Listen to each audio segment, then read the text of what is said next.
Hello, everyone, and welcome back to the latest edition of the Jake's Take with Jacob Elyachar Podcast. I'm your host, Jacob Elyachar, the chief content producer and writer of JakeStake.com, a pop culture entertainment news website. Now, before we get started with our conversation today, if you're watching us on YouTube, please like this video and please subscribe.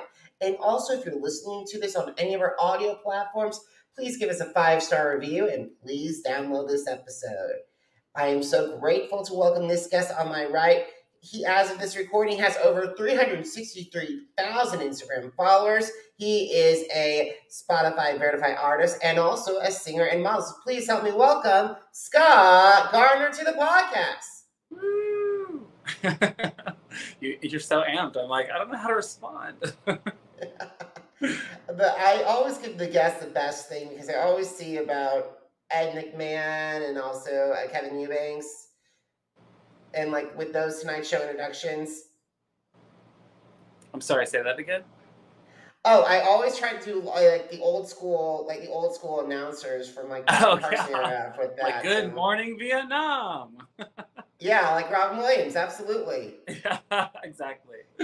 And also the late Rod Roddy as well. He kind of influenced my style. Oh, 100%. When I was a little kid, I ran for class president, and I remember I had to do announcements every morning on the intercom, and my mom she was the one who introduced me to Robin Williams. She's like, you have to watch this. You have to be so good morning, like in elementary. So yeah, I totally get it. You gotta get everybody excited. Absolutely. So Scott, when did you get interested in performing? How did that passion evolve into desire to pursue a career in the recording industry? How much has passion influenced my music career? Oh, I am so sorry. When did you get interested in performing, and how did that passion evolve into the desire to pursue a career in the recording industry? It started when I was a kid. I was 8, and my sister actually was signing up for choir, and she asked me if I would do it with her. And so we started doing that when we were kids. And then I started dance when I was 13, and I just wanted to get involved in different clubs in my high school. And so I signed up for dance club, and then I fell in love with performing, and then I started doing cheerleading, and then that made me fall in love with competitive cheerleading and dance and all that stuff. So it started getting a little bit more serious, and then I just loved performing, and I loved singing. And so when I was older, I started doing modeling, and then that led to me meeting different people in the music industry, which I always wanted to get involved in. That's the whole reason why I got involved in all this stuff, because I just wanted to record music. I didn't really know how, and I didn't really have a plan. I just wanted to do it.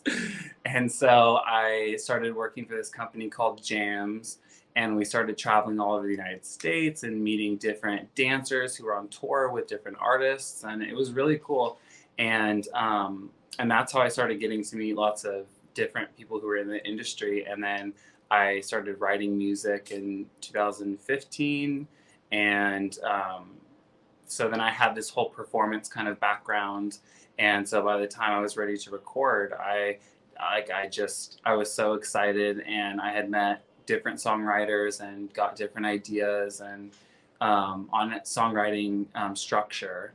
And it just, then after I started recording, I don't know, I always just wanted to record my own songs. So I was just like, if I could just record my own songs, that would be so cool. So I never thought it would lead to modeling and traveling and all these fun things that I've been able to do. But it's all started from a dream of I just want to sing. It's amazing that how all of that started with just one dream. Yeah, with a little 8-year-old. Awesome. So what I love about you is your sound. It reminds me so much of like the old doo-wop, like when Meghan Trainor did all that bass, and then for the longest time Billy Joel. So can you describe that's how you develop your sound? That's funny that you say that, because when I first started doing songwriting was around the time, was like 2015. So that's when Meghan Trainor came out with All About That Bass and Dear Future Husband and all that stuff.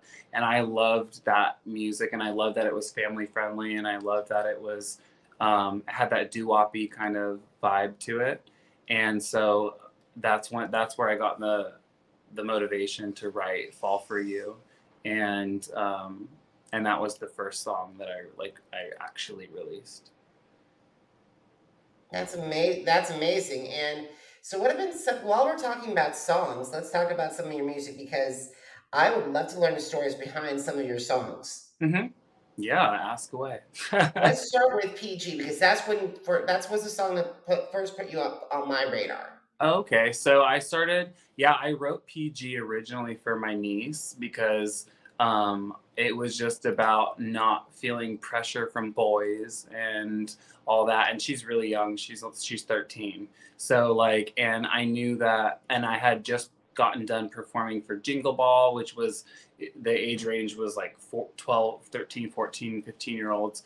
And so like that was like where we were, that's where I was at with in my headspace, was like I just performed for all these kids and I want to, and so I knew that a lot of them were starting to follow me on Apple iTunes Music and things like that. So I was like, okay, well, I want to keep that demographic. I want to dive into that a little bit more. And I love pop music, and I love that whole, I just loved writing for that youth age group because it's just so fun. And I thought it was important to leave a message of not feeling pressure to have sex at a certain age, or not feeling that, you know what I mean? Like letting a guy respect you and like open the car door for you and like walk on the side of the street. Like, you know, the things that are kind of lost that we don't really do as much anymore. Like I just feel like it's a little bit, chivalry has died a little bit.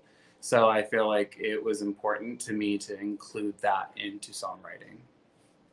Absolutely, I agree. Chivalry is dead. Yeah, It's almost dead. It's on, or it's either on. It's like the weak pulse. I know. All right, let's talk about Getting Over You. So I was, oh my God, so interesting. I was just talking to a friend about talking about writing music, and I was like, some songs I wasn't prepared to answer questions. Like I was like, so you just got to dive in with the truth. But I was in a 6-year relationship with somebody who always tried to make me feel less than. And like there's great times too, but but it was just like a little bit of a toxic relationship. And so that's where it came with like, do you feel big, trying to make me feel small. And he was another one of those like muscle boys who just wanted you to feel less than, like, you know what I'm talking about? Like that just wanted, I don't know, it was weird. Like it was always a competition, even like in the gym, like, oh, don't get bigger than me, or don't do, you know what I mean? Don't get more attention than me, or don't. And so that's where the song really came from. And I'm able to put myself into I'm able to put my mind frame back into when I was in that situation, so I can then write about it today. And so I didn't write Getting Over You while I was with this person or anything. I wrote it years later, but I was able to think back on it, and I got a song out of it. Awesome. I totally agree. I'm like, Taylor Swift did it. I'm just kidding. Yeah, that's correct. And like the thing is, it's like, okay, I don't like when people try to be with their partners are trying to like say, don't worry about, don't overshadow me. I'm like, come on, Pete, man, there's a lot more things. We can all be equal in our crown. You can have 100%. The packs, you can have the muscles and everything and the bronze. Let me be the brains, and don't be envious of the brains. Right. Yeah, it was just not a great relationship. And I feel like because when I was young, I didn't have anybody that really wanted to talk to me about boys and about how they can, like, you know, the lying, the manipulation, and how, you know what I mean? Like sometimes like the guys can, like, you know, be players. And so like I felt like, because you don't think when I was younger, like the generation that I grew up in, it was just like, you don't think to talk to your son about that. You know what I mean? But in reality, it's like, you have to have those conversations. Like you have to have those, you know, even, you know, if you know, treat whoever you date, whether it's they, them, he, she, you should have respect and like learn how to treat, you know what I mean, people. And And it was just like, so that's why, you know, even PG, all these things, I just want to make sure that I include respect, learning how to respect people in a relationship, and knowing when to get out of a situation and to say, okay, it's time to remove myself. I've had enough of this. It's not healthy. And so that's why I try to incorporate it in my lyrics. It's a really great song, and like the thing is, it's like if you're going to be in a, it's better. Your mental health is your 100% priority 100%. than like being with someone who's being abusive. And if you see Mhm. someone that's being abusive, run, don't walk, run. Yeah, seriously. And that's hard because like I said, like before, like when you're young, your parents, they don't explain to you like, get out if you're with an abusive boy, because usually it's just like, I don't know, it's just different. And like I just wish that I would have had those conversations with my parents, and I wish they would have said, like, you know, wait, don't rush into things, like have a guy respect you, like things like that, like that they just, again, like my parents just didn't know better. Like they just didn't know better to have those conversations with me, because I don't know. They were so worried about me making sure I was going to be respectful, but they didn't really give me the heads up of like other people are going to be like that. You know what I mean? And the thing is, it's all about where you grow up, because the thing is, in the Midwest, it's difficult to have those conversations than it is on the East or West Coast. Yeah, and like even like I grew up in Northern California, and I feel like Southern California is even more open and more Accepting. and yeah, and I feel like then I don't know why that is. I don't know why that is, but I definitely felt like it was more once I moved to LA, once I moved and left, and I turned 18 and was like, I need to get out of here. Like I feel like that's when I moved to San Diego, and I moved to Los Angeles, started figuring out who I was in a totally more open community. Like it was just different. Awesome. One song that I keep on playing, going back to repeat, is Daydreaming. And I gotta say this, I hope you don't get mad, but I think it's a potential answer to Carly Rae Jepsen's Call Me Maybe. Oh my God, I love Call Me Maybe. I'm obsessed with that. Yeah, I love Carly Rae Jepsen. Yeah, so what's your thought about that? Because especially with the love interest. So I'm I'm not gonna lie. Daydreaming was about a guy that was straight who was my best friend at the time, and was with a girl that was also my friend. And so I was like, that's why I write Temptation, it seems, has taken over me, because I just felt like I was like, oh my God, you have a girlfriend. I love her. She's such a good girlfriend to me. This is a long time ago, like before I was married, like all this stuff. And this is when I like was like young, like doing jams and all this stuff. And I was just so taken back by him, and I just thought he was so perfect. And so like I would always like, you know, daydream like about like him. And so I felt like I just wanted to write a song about it, so I wrote Daydreaming.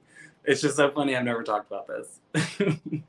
It's a great song. It's a great song. It's a great jam. That chorus of Daydreaming, can't stop dreaming. It's so amazing. It's so I just amazing. love catchy hooks, and I sit there on my bathroom floor by myself with my Cinderella notebook, and I try so hard to like think of like so many different hooks and catchy, like, you know what I mean? So I just write them out. And so I'm always like running back into my bedroom, like asking my husband, like, do you like this? Do you like this? Do you like this? And sometimes they're great and sometimes they're not. And so I felt like when I did it was just like, I can't get you out of my head. Like it just was stuck in my head, like for so long. I was just like, do you like this? And he's like, yeah, it's good. And I was just, yeah. So, but honestly, what also inspired me too is sometimes I get inspired by other lyrics. Like Daydreaming also was inspired because I was listening to Dreaming of You by Selena.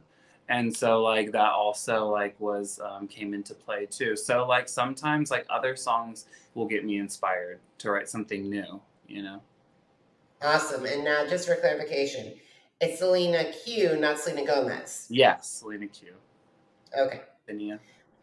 Awesome. All right. So what have been some of the challenges that you faced breaking into the entertainment industry and the recording industry, and how did you overcome those obstacles? It's definitely been a challenge for me to put myself out there as a music artist, which because of my modeling, like I feel like because I feel like there are people I've heard from other people that they say there are a lot of other models and actors and stuff who try to who put out music, and I feel like so it makes it people then just think of me as, oh, he's just a model trying to do music. But in reality, I've been focusing on music and doing dance and music and cheer and all this stuff my whole life. Like, so it's been a really long time, and I've been now writing songs for 5 or 6 years. So it's just like, it's been an evolution of everything that I've done compiled into, you know what I mean? That's why, like, I got to do, like, when I did Jingle Ball, it was like, I got to incorporate my songwriting, my singing, my dancing, my, you know what I mean? Like, even gymnastics, like getting to like throwback handspring, like all these things that just, it all comes into play and it all makes sense in the end, you know?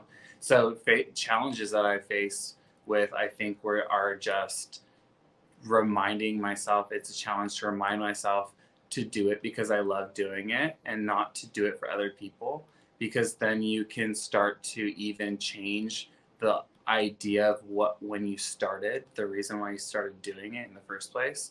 If you get caught up in, oh, I don't have a lot of likes, or there's not a lot of Spotify followers, or people don't really like me, then I feel like you end up adapting and changing so much so to get other people's approval, and then you lose yourself in the process. And then I feel like, then what happens if you do make it and then you're somebody else? You know what I mean? Like you've been putting up this persona the whole time that you have to then keep up. Like, I don't want to do that. I would rather just be authentic and be myself. And if people don't like it, and they don't like it, and then if it does do really well, then at least I was authentic. And, you know, so that's definitely a challenge.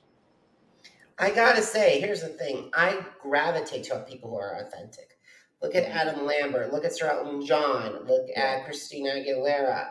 They're non-apologetic. They are themselves. Oh, I love, like, every one of those people.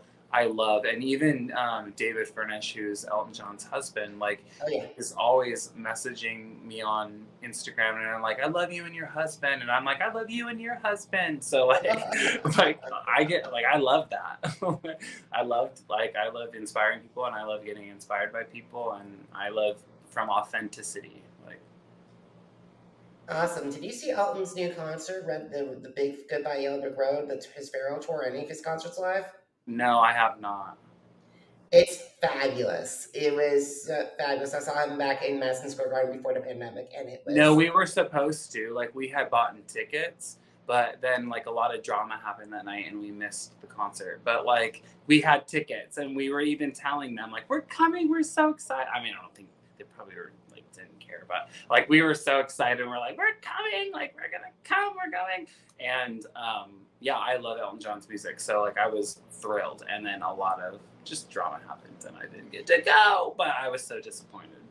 Yeah, my mom, who's an Elton John fan, is like, you could have flown me out to New York City to see that, but I'm like, Mom, it's general admission. It was $500. Oh my gosh.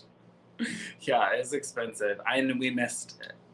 Like, we like bought tickets and everything. I'm like, oh my God. That is one thing I'm so disappointed. I'm like, I wish I would have went. I know, but hey, the thing is, thank God for YouTube and everything. Right? Oh yeah, I'll sit and watch if you ask me, you know, if I've seen them live, I'm like, oh, if you're asking about YouTube, like, oh, I've watched everybody. Same here. I would travel back in time if you gave me a time machine. Yeah. Go to Live Aid with all the stuff. Oh, I love that. That would be so cool. And then also seeing Michael Jackson's Bad Tour in Kansas City at the height of his powers. I would go back and watch Britney live in Las Vegas. Oh, absolutely. I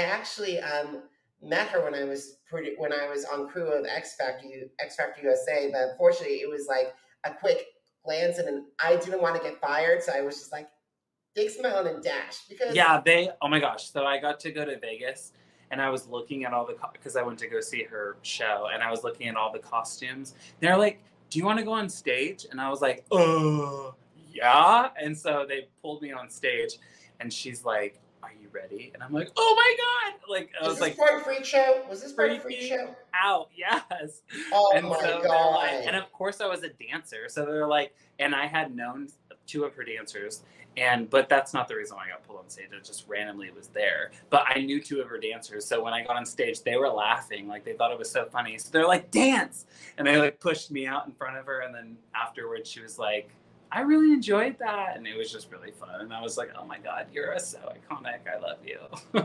Like, I would be speechless if I met her. Yeah. I was like, what? She's like, I could be your mother. I was like, ah. I was laughing so. Oh my God, Scott, we could go on and on, but however, we gotta get the train back on the track. I know. We gotta get back on it. Alrighty, so let's talk about, like, who are some of your dream music collaborators, and like singers, songwriters, producers, musicians, and how would they influence your sound? If I could work with anybody, I would work with Bonnie McKee for sure. She's an amazing songwriter. Who she wrote Teenage Dream for Katy Perry and Last Friday Night, Dynamite. She wrote so many songs.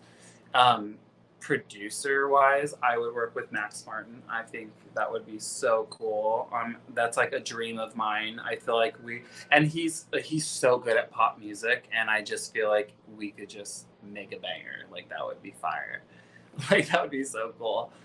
Collaborating vocal-wise, oh my gosh, that would be so hard. Probably, I feel like me and Meghan Trainor would make a dope bop. Like, I feel like that would be so cool. Who else would I like dream of? I mean, I have so many people that I'm like, I love Madison Beer, and I love Dua Lipa, and I love, all these people that I'm like, oh, what? But at the same time, I think I need to go through more of a,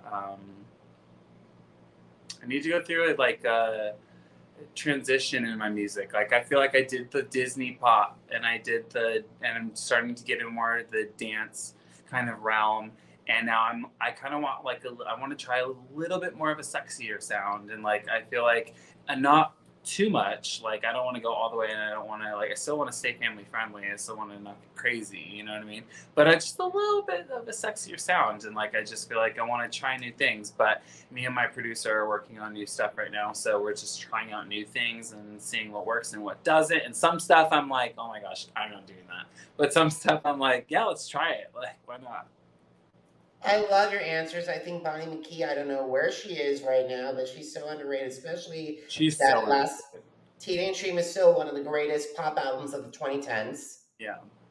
And then Max Martin, for me, if there are four songwriters that I can have listened to that are non-performers, they are Max Martin, Desmond Child, who I had on here in 2021, Diane Warren, and then the fourth one is Bernie Taupin.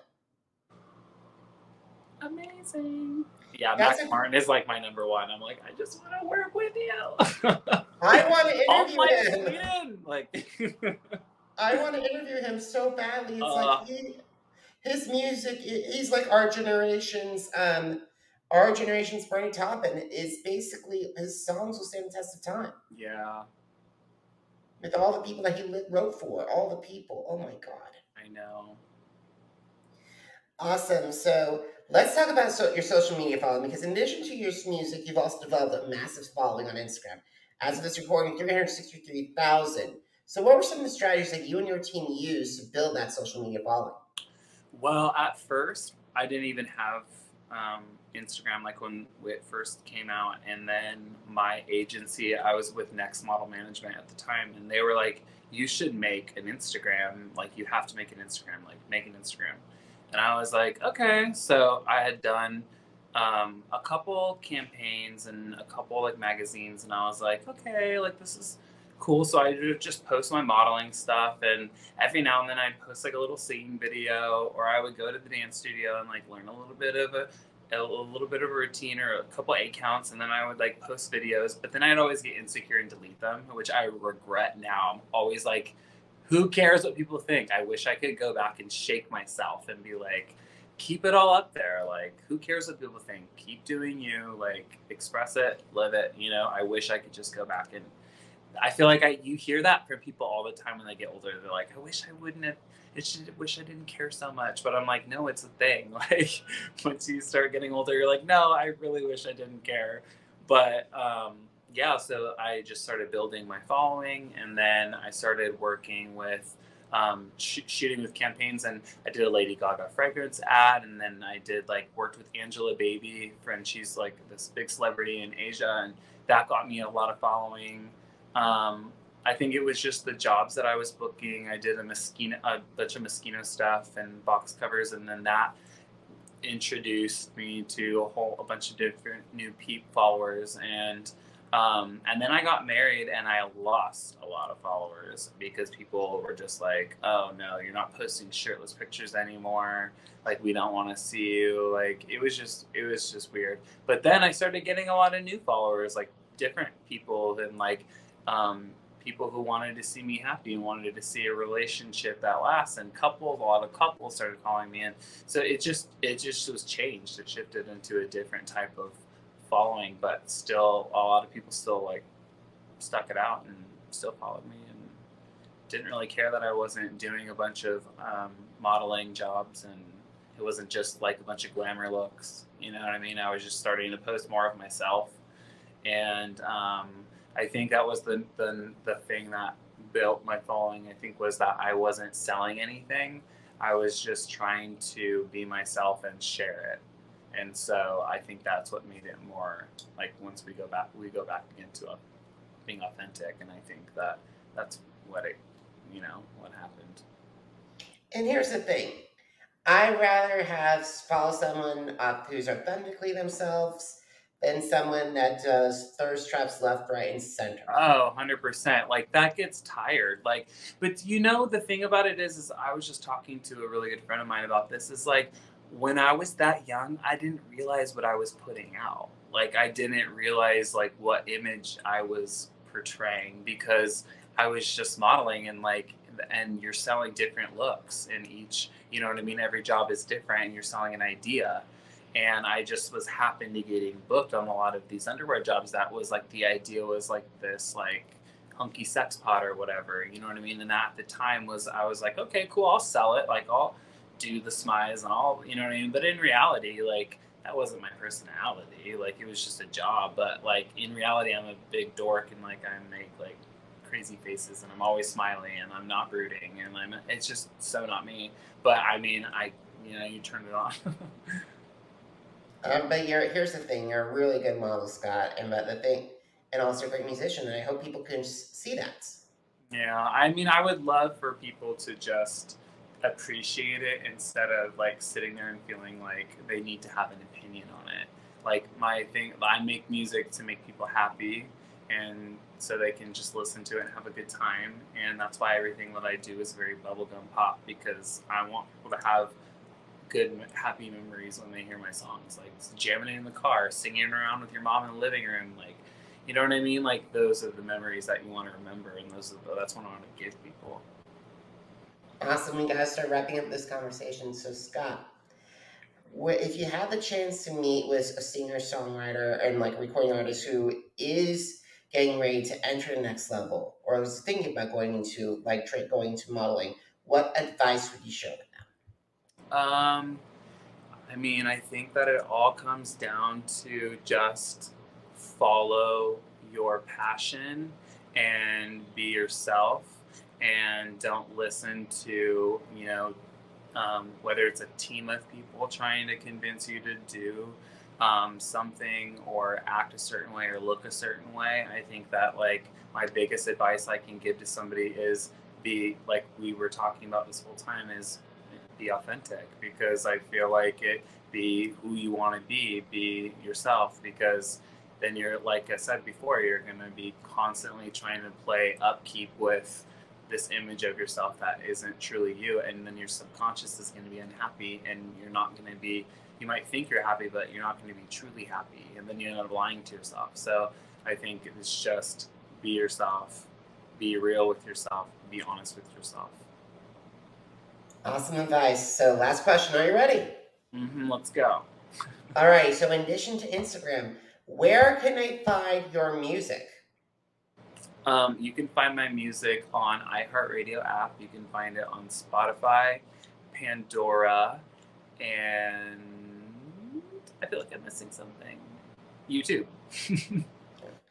Awesome. So guys, if you missed an episode of the Jake's Take with Jacob Elyachar podcast, visit our podcast channels on Apple Podcasts, Deezer, Google Podcasts, Podcast Addict, Spotify, and Spreaker. It's Jake's Take with Jacob Elyachar, JACOBELYACHAR. Now, are you on social media? Because I'm on social media too. Facebook, Instagram, Twitter, and YouTube, Jacob Elyachar, JACOBELYACHAR. And Scott, get this, jakes-shake.com, the blog that started it all, is celebrating its 11th anniversary this year. Woo! Thank you. And you guys if you want to see some of my takes on some of Scott's music and to read up what's going on with America's Got Talent, visit jakes-shake.com. Once again, jakes-shake.com. Scott, I got to have you back because I really enjoyed our conversation. Oh, good. I enjoyed it too. I had fun. Awesome. So, guys, thank you so much for watching. Thank you so much for listening. Until next time, have a great one, everybody. Goodbye.